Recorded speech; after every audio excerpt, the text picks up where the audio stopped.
Hello from the Heartland. My name is Jenna, and this is Smarter News. News when it matters and why it matters.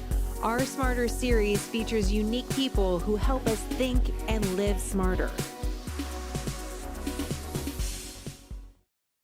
Good morning. Hope you're off to a great day wherever you are. Welcome to our debrief, our weekly deep breath when it comes to the news.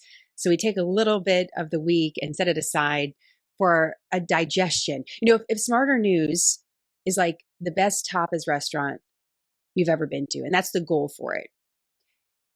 Small bites of high quality information, tapas, news tapas throughout the week. I like having one good solid meal with you where we can sit down, have coffee and relax. You know, I want everything to maintain its quick, concise, nonpartisan vibe that we do on Smarter News. That's our goal. But I do like this moment just to be able to connect over an Instagram Live. You may be listening to this later on YouTube or also on our podcasting platform. Don't forget it's out there, by the way, that we have these other options, because I don't know about you, every once in a while I do need to step away from social media and just take a break. It's too distracting, isn't it? I mean, I want to be where you are. So if you're on Instagram, then I want to be right there. So I can meet you where you are throughout the day, give you a little dose of news, and maybe you're looking at something else. I don't know about you guys. I'm getting inundated with all sorts of exercise videos, food videos. I wonder if we could really do an excavation of our social media, what we're watching and what we're seeing on a regular basis, what it would actually tell us about our lives. I think that actually would be a little bit scary. I hope Smarter News would be a bright light in that. But I have stunt videos that my son likes. He likes cars and like the stunt videos from ESPN. So it's an amalgamation of all of those things. And hopefully Smarter News is just right there for you when you need us. But it's also nice to have, again, a little more time and also be able to access us in different ways. So just a friendly reminder of that. If you are joining us live on Instagram, just want to remind you that we have badges now through Instagram, and that's where you can, it's like a tip jar. You're able to, tip us 99 cents if you like the content or you like what we're doing at Smarter News. I've been waiting to see if this actually works. I don't want you giving money if it doesn't actually get to me. And quite frankly, with some of the Instagram stuff, it's a little bit, it's difficult to know exactly how it all works. So it's just one way that you could support us right now. If you're watching later, no worries. Over the next several weeks, we're going to have a couple different ways that you can support us. I know you've been waiting anxiously for our retail store to come back, and we're working in that direction. We really tried. And this is sort of an interesting learning experience for me. One of the things that we're really trying with our retail store, so you can have Smarter News gear and you can help represent us. And I like that idea rather than paying for a subscription that you forget about, like a coffee cup or a sweatshirt or something like that. We've really tried to source all American made. And we've had a really tough time doing that. So we're not giving up. We have a couple specific items that we're really excited about. And it may be a mixture at this point, just because of the size of our company. We may have to rely on some goods coming from overseas. But I said to my team the other day, I said, you know what? It's about working towards a goal. And the goal is it would be all American made. So we're working on it. So don't worry. If you don't have a tip today, there's going to be opportunities. And I really like making this as accessible for you as possible. So that gives me great joy. And that's worth something. It's not a monetary value right now, but it's worth something to me. It's a value to me. So I really appreciate it. I love being able to serve you when it comes to the news. So let's get to that, shall we? I had a couple different stories set out, and then I always look at your questions and see what kind of where you want to go. And I got many questions about Title 42, which is an immigration story. So I want to talk about that. That kind of switched my gears a little bit. So we're going to talk a little bit about that. We're also going to talk about what's happening in Eastern Europe, but in a different way. And I really want to talk to you about this story on banned books. Have you seen this story? This is a fascinating story for many reasons, including what it teaches us about journalism and coverage these days. That sounds like a great, these days, these kids, I don't mean that, but it does tell, I'm watching the media coverage of this. And I think it gives us a couple really key lessons. And then one of you asked for finishing off on a good note, and I think I have a positive note at the end for you. So we'll kind of work through this together. So I'm excited. One of the things about the news cycle that we're in right now is there's a lot of different news. There's not a lot of these. We're so used to, and we have to remember this, over the last 2 years, we're so used to shocking fire drill headlines And the pace of that has been extreme, like nothing I've seen in my 2 decades as a journalist. And I want us to appreciate that, especially on weeks like this, where we're getting a lot of news and a lot of updates, but sometimes it doesn't have that urgency that we've been so used to. So this is a really good time to add some historical context, because as we're getting further updates, then we're going to be able to place them in the right way as these stories develop. So let's go ahead and go up to Eastern Europe. It's where we're starting. I mean, this is still remains one of the biggest stories in the entire world. I don't want to forget it, of course. This is just a map that we're constantly following. This is from the study of war. There's a research group, the Institute of the Study of War. I believe that's the correct name. You can correct me if you can. These are the map. They're creating maps on a regular basis. They're cited by the BBC. This is where I grabbed it. They're also giving out kind of these detailed breakdowns of the movement of troops in Eastern Europe, specifically in Ukraine right now, obviously. And that's sort of fascinating if you're interested at all in what's going on in the battlefield, because it talks about where troops are moving, why they could be moving there, and the strategy behind it. We really haven't seen, and this is really important, this is going to tie into something we're going to talk about. We really haven't seen a land war like this lasting this long, probably in any of our lifetimes. When I say a land war like this, when we're talking about Iraq or Afghanistan, that was fighting an insurgency, right? America and our allies were fighting an insurgency, a terrorist group, not necessarily fighting a government. Obviously, when it came to the Iraqi government, at a period of time there, and Saddam Hussein, there was confronting a government. But we know that the war on terror overall has been fighting an insurgency, guerrilla warfare. It's a very different type of warfare than sort of what we're seeing here. Obviously, there's overlaps as well. But the other thing that we didn't have, especially in the early stages of the Iraq and Afghanistan war, we didn't have a lot of people on social media, certainly not the citizens themselves. And imagine how we might feel differently about those conflicts if we were getting the same sort of live images that were, or live images or not photographs out. Those are the images that we're getting out of Ukraine that we didn't necessarily see in places like Afghanistan, where there are still, and Holly actually mentioned this, Holly McKay, an amazing war correspondent that's helped us here at Smarter News. You know, she went to a village in Afghanistan in her recent travels that has never ever seen an outsider before. You know, you're talking about very rural areas. That's not Ukraine. This is a different battle. We're able to get different insight into this. What you're seeing on this map here, and if you're listening, I'll describe it to you. You're seeing along the eastern flank of Ukraine a really dark red area. These are areas that are controlled by Russian forces at this time from the information that we do have. And obviously that information is also moving very quickly. The northern part of the country, in Kiev's kind of in the central north part of the country, where we saw a lot of red, we're not necessarily seeing that anymore. So we're really seeing Russia coalesce along the eastern part of the country. And as we talked about this week, this is really critical for a really important swath of the coastline in Ukraine, where you have some ports that are very important for moving goods out of Ukraine. And also where you see Mariupol, that is another sort of body of water that's close to Russian ports that allow Russia to get a lot of their goods out of that part of the country, get it out into the Black Sea, into the broader waterways. So this is something to keep in mind. You know, is Russia looking to annex, as it did in the past, Crimea, for example, or this contested territory that's been in conflict since 2014? What is the world willing to accept is one of the big questions of this week, as we've seen images come out of different cities that are suggesting the torture and murder of civilians. You know, what is the world willing to accept? What is the world willing to stand by and quote unquote allow Russia to do? Because the world allowed Russia with very little penalty to continue the war in Ukraine and this conflict in Ukraine since 2014. The world mostly stood by and watched Russian forces or Russian affiliated forces shoot down a passenger plane and did very little.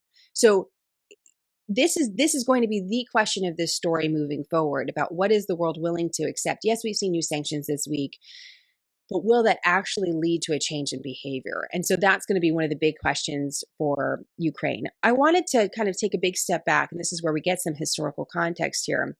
I want to show you where Ukraine is in relation to Serbia. The reason why I'm doing this is this week we actually marked a really important date in history, and that was when the United States in World War I decided to declare war on Germany. we decided to get into World War I after years of neutrality. You have heard that term neutrality, right? We're going to be neutral.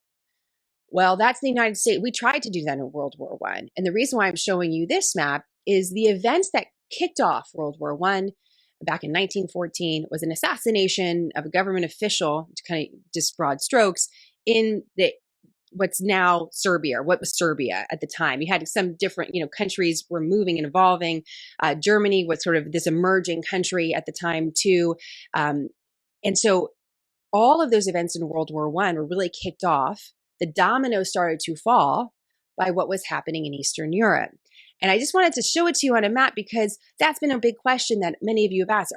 Is this going to be a worldwide conflict? Are we watching the start of World War III? I know you've heard that. So let's talk a little bit about World War I and how that actually took place, because it wasn't an expectation. This event that happened with an assassination seems very far away.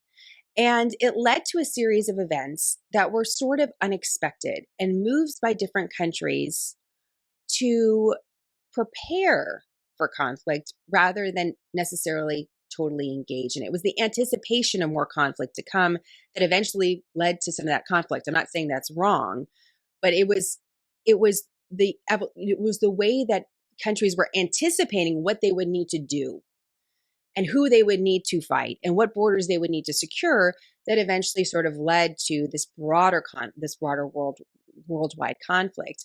The United States said that we were neutral, but we engaged in humanitarian aid and we engaged in negotiations with different sides. We were trying to support different allies like England, for example, for as long as we could. And then eventually it became clear that the United States had to get involved or wanted to get involved, where neutrality wasn't possible anymore. There was a series of reasons for that. One of the interesting parts to World War I and the calculation of the United States is that the Mexican Revolution was happening at the time, a long conflict, but a really violent conflict south of the border that was causing more instability, a closeness of instability that wasn't related to what was happening in Europe. But according to what we now know of President Wilson's calculation, there was a concern that Mexico could partner with Germany and that you would have then an adversary to the south. And that was one of the calculations for why we got involved, which is also interesting considering our conversation about immigration. And again, how much what happens south of the border can influence policies overseas. So I just wanted to show you that map when it came to World War I. I've been listening. I don't know if you guys have, some of you who are huge podcasting fans will already know this name, Dan Carlin. Hardcore History is this really in-depth podcast series that's incredible. Dan Carlin is a historian. He deeply researches these topics and does hour-long segments on any number of amazing topics out there. I just started listening to his World War I series, and you can download it. You could go to his website and you can download it. I've gone through the first 3 hours. I was just amazed at how much I didn't know about this topic. And if you're curious about it all, just wanted to recommend it to you. But one of the things that he said in this piece, I wanted to share, because one of the other questions I'm getting a lot from you, and quite frankly, friends and family, is I don't really know what to believe about Ukraine. I definitely don't, I'm not rooting for Russia.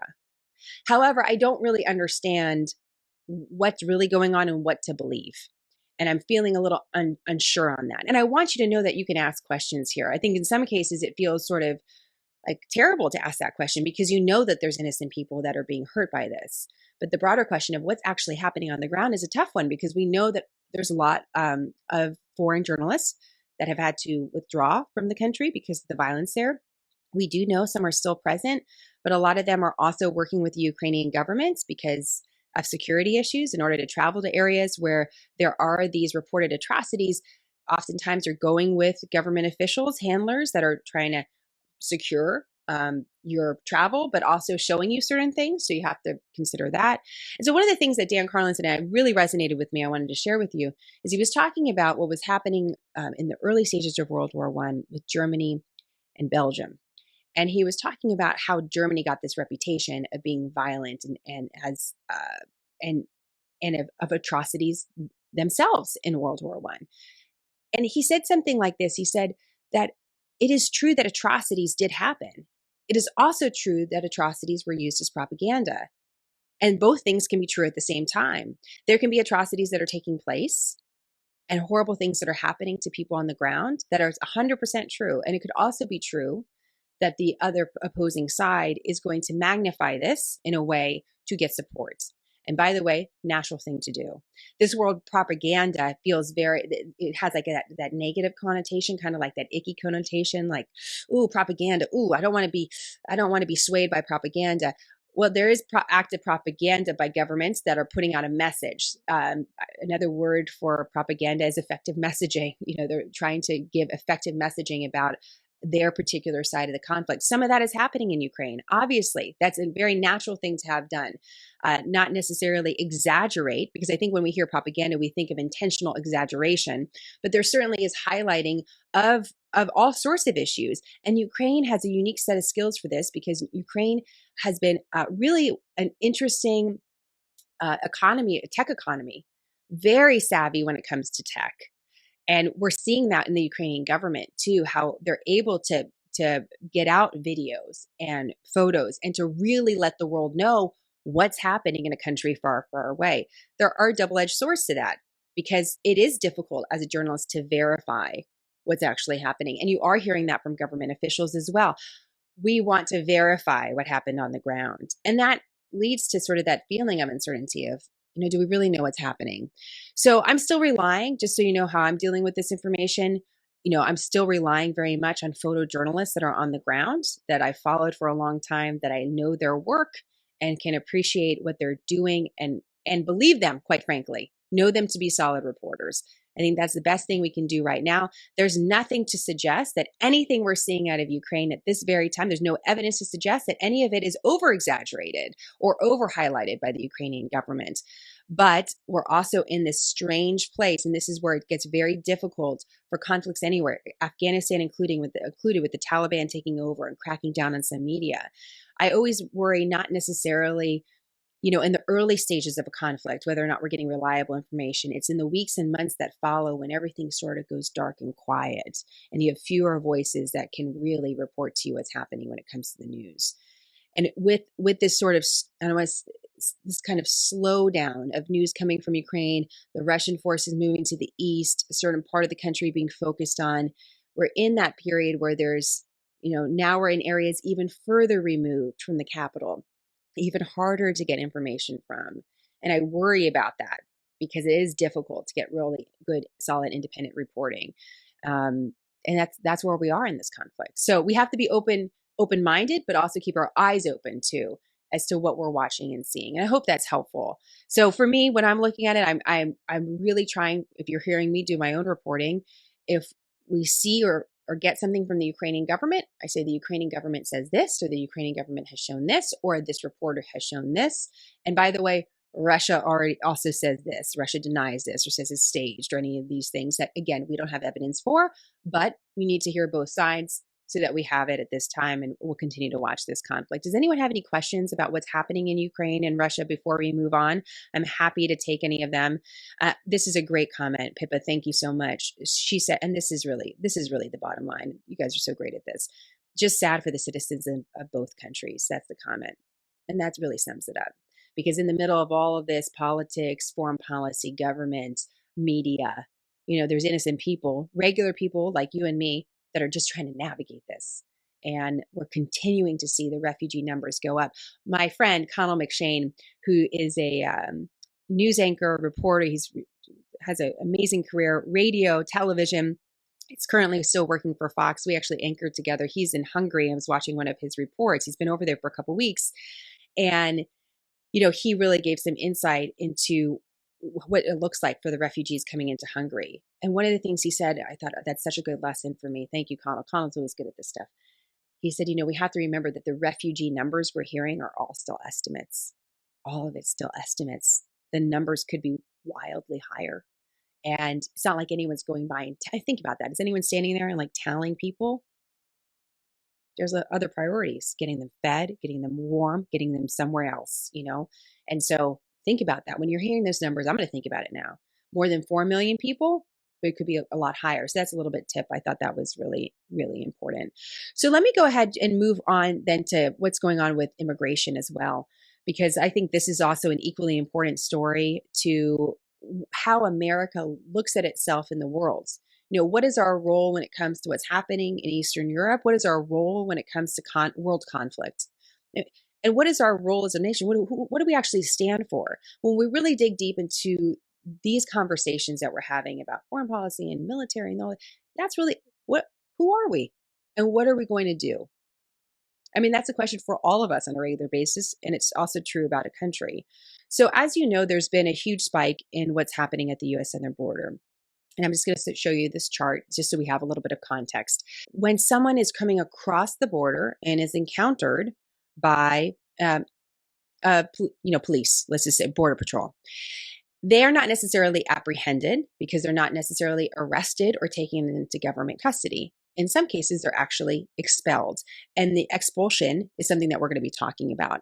What you're looking at right now is the chart of encounters at the southern border. It's called the Southwest Land Border when it comes to the Department of Homeland Security. Let's just take a look at what happened last year. You had more than 1.7 million encounters. That's a record number. We haven't seen a number like that in modern data collection. And an encounter is when someone comes across the border, is encountered by Border Patrol, and any number of different things can happen at that very point. Now, I can be encountered in January, and I can also be encountered in December. And I would be counted as two different encounters, although I'm the same person. So that's also important. We're not necessarily talking about 1.7 million separate people. We're talking about the encounters. And there's a lot of repeat offenders who are attempting to cross the border illegally. Now, if I'm attempting to cross the border illegally, I'm successful in doing it, and I'm confronted by Border Patrol, but I am claiming asylum, my legal status doesn't changes in the eyes of the law. And this is really an important concept to kind of get your head around, because I don't know about you, when I think about breaking the law, jaywalking, right? I've broken the law, then I am a criminal from that point on. Well, not necessarily when it comes to crossing the border. If I'm claiming asylum, then I'm an asylum seeker. I'm not an illegal immigrant. My legal status changes, and the way that the US government looks at me is different than someone that is a criminal, as someone that is coming across the border with drugs, for example, and gets caught. So we have to remember that there's some nuance to these numbers, and there's a lot of different people behind these statistics. But the bottom line is that we've seen such huge numbers that it's almost difficult to even wrap our heads around, because we've never actually seen it like this before. And it's not getting necessarily the same amount of attention, because in many of these cases, even though the numbers monthly are very, very high, more than 50% of the people that are encountered are immediately expelled. And they're immediately expelled due to Title 42. So we were just talking about World War I. Title 42 came about during World War II.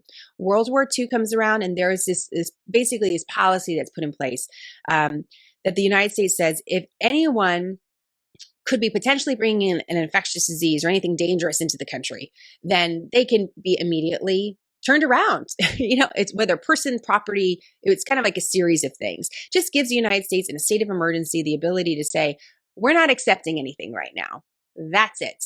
And so Title 42 was being used by the Trump administration when the pandemic first started. The CDC director, in fact, announced it. So it's not something that comes from Congress. It's something that comes from the CDC, the Surgeon General, with the blessing of the White House.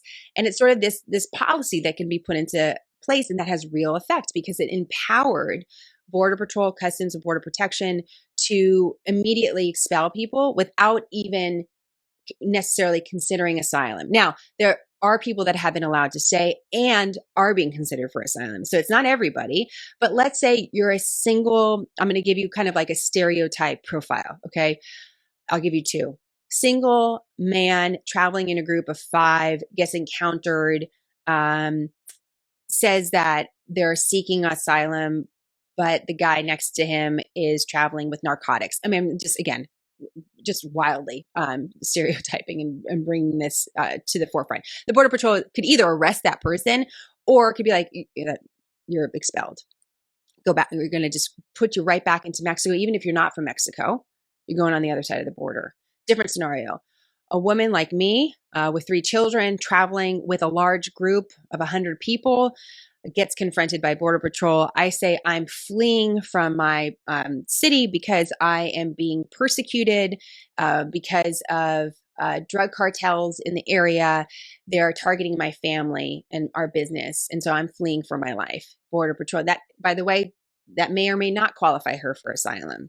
But the Border Patrol agent might say, okay, we're going to kind of process you and allow you to stay. The staying part is where the conflict is right now. The staying part is where there's a certain amount of conflict when it comes to lawmakers in the Biden administration, which is we just learned that the Biden administration is going to pull back using Title 42 by the end of May. The question then becomes, what happens if you can't expel people as easily and they're actually able to stay to pursue asylum, or that they need to be processed in some legal way? You know, it's not, for Border Patrol, this is a lot of work. Confront somebody, they could be sick, they could be giving birth, they could be a child that has no one with them. This takes time to actually look at someone and decide what are you going to do with them. And in some cases, the Border Patrol has been empowered to make quicker decisions. And that's really the big picture, being able to make quick decisions. So the question now is, if we do not expel people as quickly, then do we have the resources to handle the huge numbers that we've been seeing at the border? And what actually happens to people when they're able to stay and pursue asylum? Any number of things.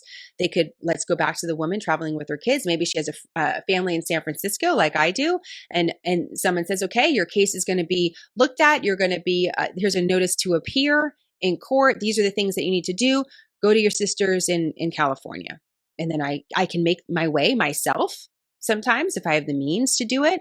But let's say I'm a young child, I'm a minor, and I need to be actually brought to a facility where I'm going to be held until I can be properly placed, because now I'm under government care. I mean, there's a lot to this. There's also, like I said, people that are just allowed to stay, and we don't know exactly where they go. Maybe they're not on they're not on a bus or a plane. I mean, it's just, they are released into the country. And I think that's one of the things that's not really reported very clearly. That does happen. There are people that are, and sometimes they show up for the court and sometimes they don't. I mean, this is part of the process that we're in. And part of the process that we're in was developed during a time when we weren't seeing the numbers that we're seeing right now. The concern is that with the numbers so high of people coming to the United States across the southern border, what are you going to do to properly support them? What is that going to actually look like? How do we do that within the structure of U.S. law? We need to do it legally according to U.S. law. So what does that look like? So now what's supposed to happen today, this is a little bit of news, and I don't know if it's and so I'm talking to you at this point, 10:30 Central Time on Thursday. There is a group of senators that may or may not have already introduced this bill on the Senate floor. It is Republican and Democrats. And that's one of the important things. There's a lot of questions about the use and the pullback of Title 42, and it's bipartisan. Because the question is, this is not only a logistical risk that we're seeing, but a political risk for some lawmakers ahead of the midterm elections. Because in states like Arizona and Texas, where, for example, Democrats really want to make moves, you know, if the Biden administration is perceived as being weak on immigration, and that's something that Democrats have to defend against, it could be a real issue that could lead to them winning or losing. So there's a political calculation. Anyways, there's a bill that's being introduced, bipartisan bill, Democrats and Republicans putting it forward, saying, hey, you can't just take away Title 42 by the end of May. In fact, you can't do it anytime without talking to Congress and having a plan. We want to see your plan. And this is all happening while the Texas governor announced just yesterday that with the influx of people coming in across the southern border, he's going to charter buses and bus them to Washington, D.C. That's what he says he's going to do. That's also a announcement that's going to get a lot of attention in the media. So it could be a matter of real policy. Well, let's just wait and see what actually happens. If those buses actually get to Washington, D.C., how does that actually get done? But he says, listen, we can't be expected to provide resources in our state. Wait a second here. And so this is the push-pull. We'll see what happens. The Biden administration says, hey, wait a minute, you guys, we actually want to do something on immigration. It's you lawmakers that can't figure it out. And so here you have the round and round in Washington, D.C. about what to do at the U.S. southern border. Just a note, you're going to hear a lot of people say migrants. You know that term, right? Migrants. I don't like using that term. If someone is an illegal immigrant, under the law, I think we should call them an illegal immigrant. And I think if someone comes across, this is my editorial judgment on Smarter News, by the way. When you run the company, you can make editorial calls. It's amazing, freedom. But this is really important, I think. I want to recognize people for who they are. And so if someone's coming across the border and they're being encountered and they're a mother or they're a father or they're a 30-year-old, I think we call them people. I think labeling groups as migrants, like, have you ever heard anyone say, oh, we're going to have some migrants over for dinner? Like, no, that doesn't sound equal. There's a certain bias or tone to that I think people are using that term to try to reflect tolerance. But I also think that it works the opposite, that it puts, people at kind of a lower place. Oh, these are migrants. No, they're people. They're people just like us, coming for any number of reasons. And we can argue about those reasons and whether or not they couldn't stay until we're blue in the face, and we probably will. That's been an age-old question for hundreds of years in America. Like, who gets to come in? How do they get to come in? What does that look like? What does legal immigration look like? What is their process like? That's been a long debate, but I don't use the term migrants. I just want to let you know that. I use the term people. They're people. Children, minors, people. So that's what we're going to do. Let me just see if there's any notes. Anyone have any questions on that? I'd love to hear any questions on this. We'll continue to watch what happens. We are getting so close. I hate to say this word. Let's just smooth out all of the stress in our face. And let's just if you want to take like a namaste pose, you can do it. I can do it with you right now. We're not that far from the midterm elections. I know I said it. We're in election season. It's coming. Elections are coming again. And that's going to be, that's going to all start working into all of this stuff, because politicians panic just like everybody else about whether or not they're going to win or not. And then that leads to different calculations in Washington, D.C. Would we see this Title 42 bipartisan bill a year ago? I don't know. But you have some lawmakers on both sides that are like, this is a big issue. I want to make this a big issue for me. And I think this is important for my constituents. And so here you have bipartisanship in a way that maybe we didn't necessarily expect. So, in all of this, I think we also need to remember the Border Patrol agents. I know we've all had a really tough couple years, all of us in different ways. And I think it's okay to recognize that. And I want to recognize that. If you're working at the border and you're someone that's just trying to do good in this world, you're trying to defend the border of the United States from anyone that could be an enemy. Let's just make it real basic. But you're part of the group, and this was just a press release I just saw before coming on. You're part of a group that's encountered 6 large groups in recent days. Large groups are people traveling in groups of 100 or more. And there are women and children and babies. And they're coming in these large groups in part. This is how it was explained to me in my reporting. You get these large groups to move. Border Patrol has to process them. You don't have 100 Border Patrol agents there. They're doing this long work of processing this group. And drug cartels and others that are linked to the human traffickers that are taking them are going the other direction as Border Patrol is checking in on this group. And what are you going to do? You got to help the babies. You're seeing them suffer. You're seeing this horrendous trip, people being abused by these traffickers. You're doing that every single day, every day. And you're trying to do the best that you can, yeah, we got to think about those Border Patrol agents. My husband obviously is a veteran. He always wants to remind me, he's like, just because someone wears a uniform does not mean that they're a high moral standard. The military is a reflection of humanity. So are police forces. So is Border Patrol, I'm sure. I'm not saying everyone in Border Patrol is perfect, but I also think a lot about them with these stories because their voices aren't necessarily out there because just like police officers or members of the military, they don't get to freely speak to the press. They need approval and the whole thing. So something that we don't hear a lot of. So I just want to mention that. Okay. Can we go to, this is a little bit of a culture story. I know I've had you for a while, but I'm so excited about this story. I'm so excited about book banning. I know that's kind of a weird thing to say, but I'm really fascinated by this story. Have you guys heard this story this week about book banning? Okay. First of all, calling it a story about book banning is not accurate.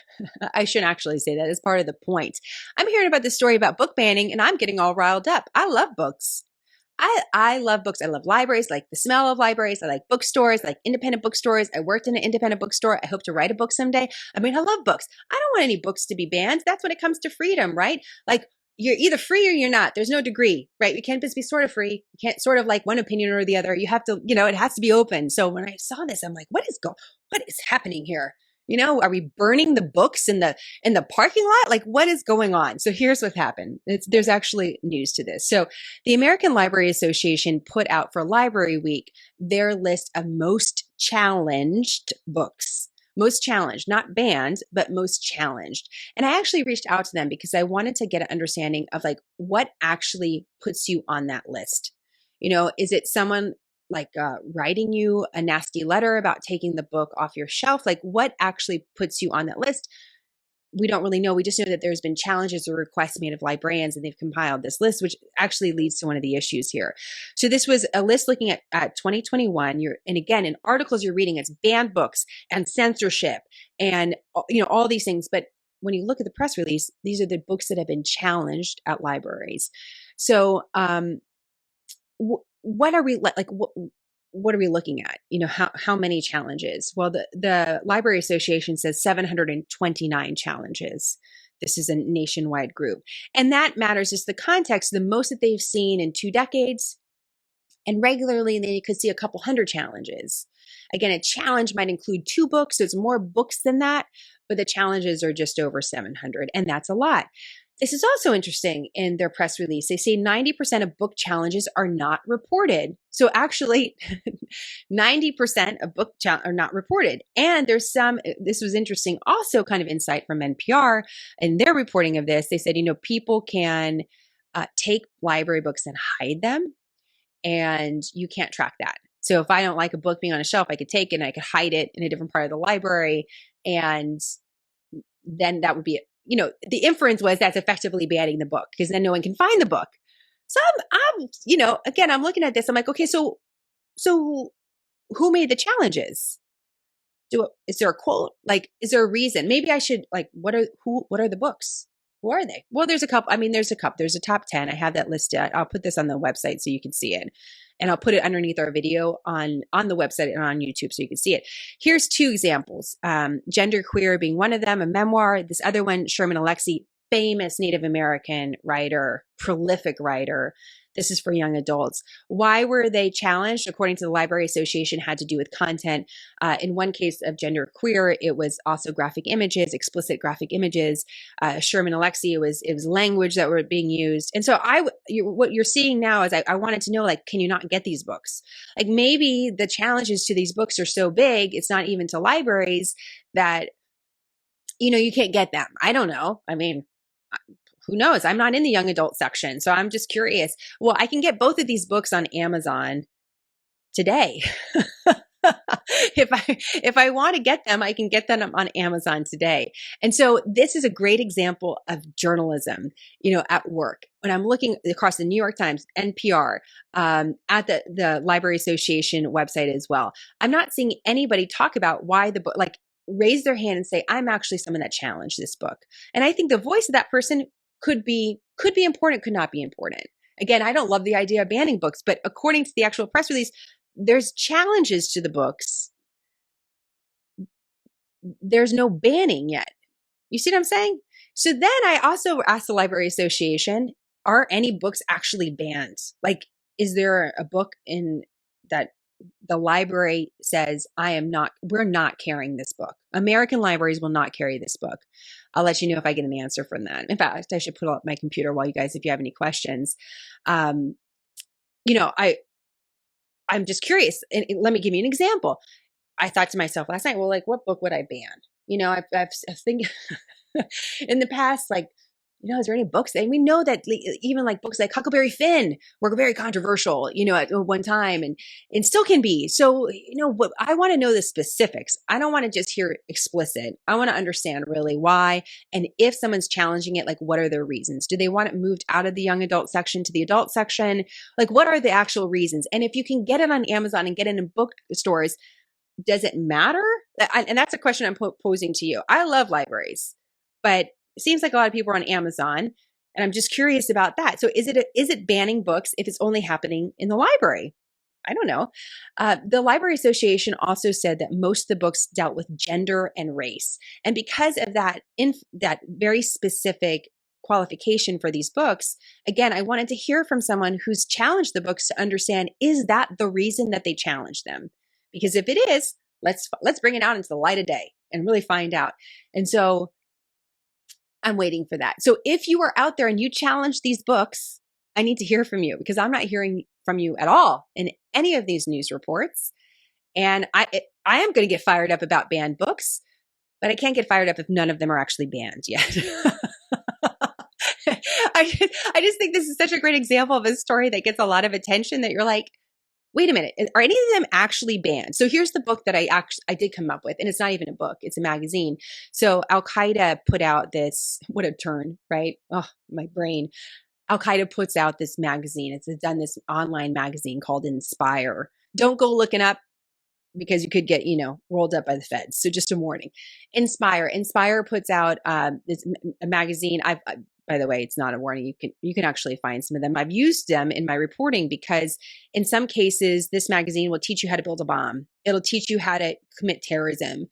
And by the way, it's completely online. There's no publication of it. You can't check it out of the library. You could buy it in a bookstore. It doesn't exist. It's online.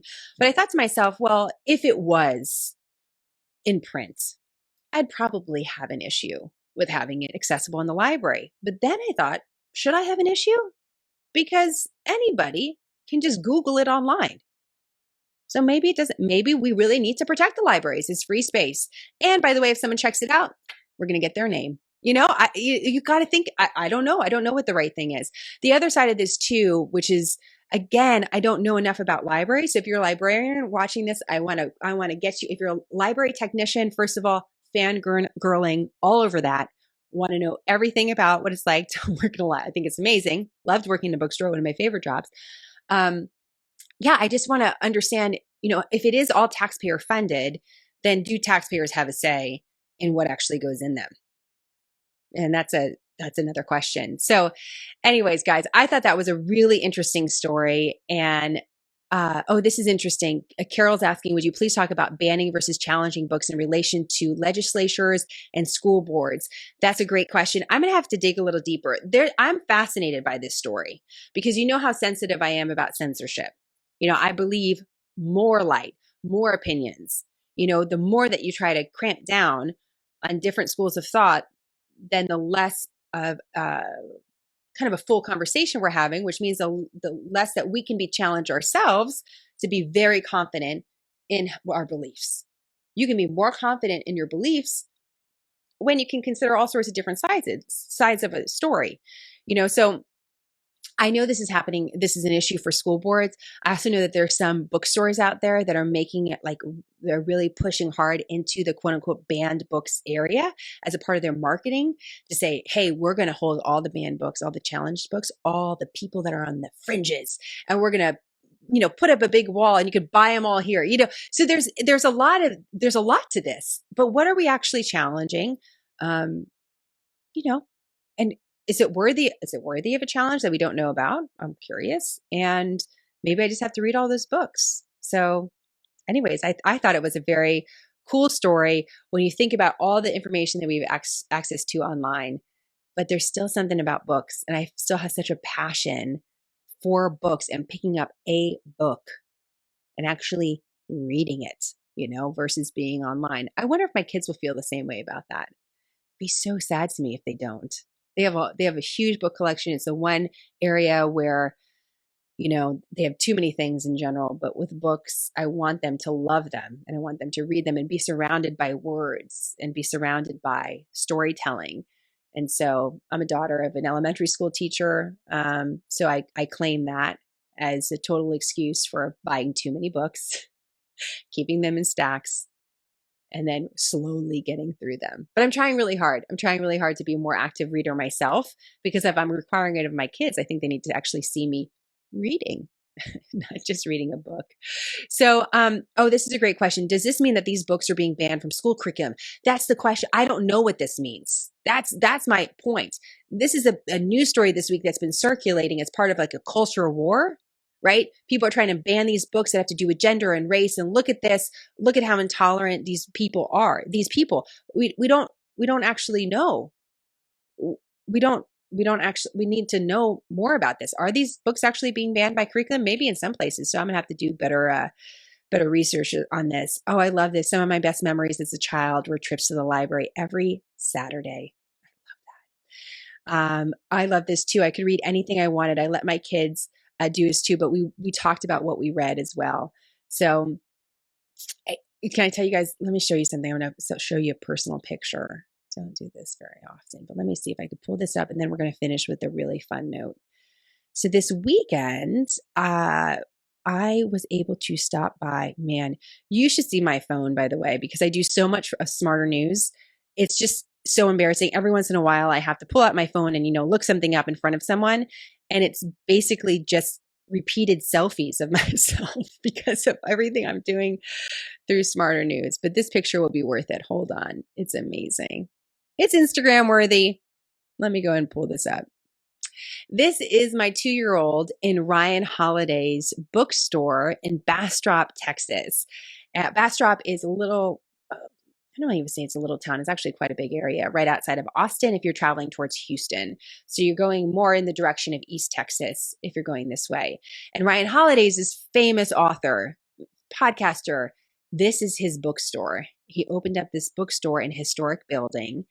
It is absolute magic. This is my son playing. They have a little kids section, and he's playing with the tractor, of course, running into things and being crazy, as my 2-year-old is. So let me just be very forward leaning on that. But the books, if I think back, I think there was actually a banned book section. I should have taken a picture of that. I didn't know this story came out on Monday, but this is just, oh man, you walk in there and you're just like, oh, give me all the things, all the book. I'll take all of them. I want to read all of them. So that was cool. Yeah. Benita's just saying, oh my gosh, look at this tree that's in the middle of the bookstore. Yeah. So maybe someday, guys, a smarter book, I don't know. We'll figure it out. Okay. I'm leaving you with a happy story. This is a friend of Smarter News, Travis Mills. Travis Mills is one of the few surviving quadruple amputees in America. There's only a handful of them. And we've talked to Travis. You've seen him in the past on Smarter News. We talked to him when the withdrawal was happening from Afghanistan because he did multiple deployments there. It was on his 3rd deployment that he stepped on or put his backpack down on a pressure plate that was a bomb. And that's what led to being a quadruple amputee. Travis, huge strapping guy, lost both legs, lost both arms. His child, Chloe, at the time, little girl, was, I believe, like 6 months old. And we met just a couple weeks after his injury when he came home. His wife, Kelsey, was incredible with me. Kelsey is amazing. Does not put up with anything from Travis, by the way. And if you've heard Travis talk, he's hilarious and also a little salty. So as you can tell by the shorts, they also have Dax, their son now. And Travis has written a book, Tough as They Come. Speaking of books, he's put together a foundation for recalibrated warriors, as he describes himself, recalibrated, right? And he's also built a foundation. He also has a retreat that he runs in Maine that's also being expanded for people that have injuries from war, can come with their family and just do normal things. So they can canoe, they can rock climb, they can do all sorts of different things. And it's outfitted for them. So it's seamless. It's more easy instead of having to make these huge accommodations. The family can actually relax, enjoy each other, be around other families. It is beautiful. If I remember correctly, it's the Elizabeth Arden Estates, which I think is really funny, former estates, because it's, obviously a huge makeup tycoon.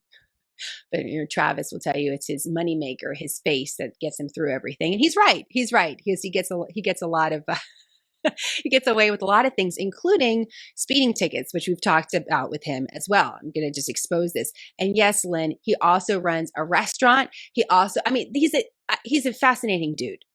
That's the bottom line. I was hoping to get him on today, but he's super busy, and I'm gonna catch him. I'm really mad because he didn't respond to my text message, and we're friends, and he needs to do that.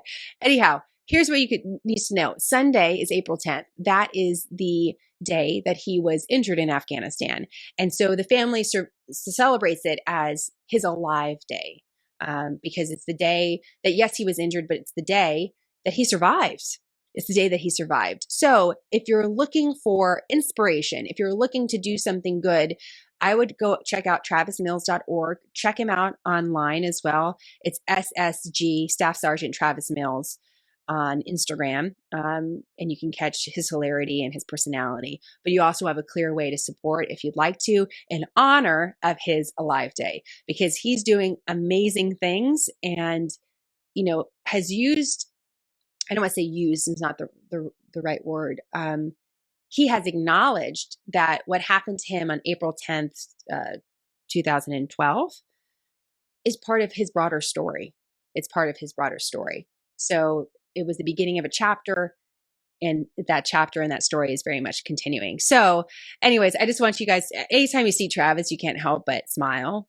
So I thought that was a good way to end, because we can all celebrate Travis this weekend on April 10th. I'll make sure to put that into our newsletter too. So if you haven't signed up for our newsletter, do so. We're switching over to hopefully a new newsletter service. I'm going to jump off and actually look at that right now, because we've had problems. Some of you had problems signing up for our other ones, but our newsletter list is a growing community. Super fun, really pretty newsletter. I like that too. Put a lot of fun news, like interesting stuff that gives you something to read if you want to pick up your phone and stop scrolling and just grab something really fun, cool, informative. We call them conversation starters. So if you haven't signed up for our newsletter, definitely do so. You can do that just on our website, smarternews.com. All right, guys, this was so much fun. Thanks for letting me just yabber on for about an hour. I appreciate you, and I appreciate what we're building here at Smarter News. Quick, concise, nonpartisan information, with the exception on Thursday when we're not quick and concise at all, but we can still enjoy each other. So have a great day. Keep your questions and comments coming. I'll answer them as best as I can, and we'll always have more on smarternews.com. Have a great one. I'll talk to you soon. Quick, concise, nonpartisan, Smarter News, a refuge from the storm. I'm Jenna. Thank you for choosing Smarter.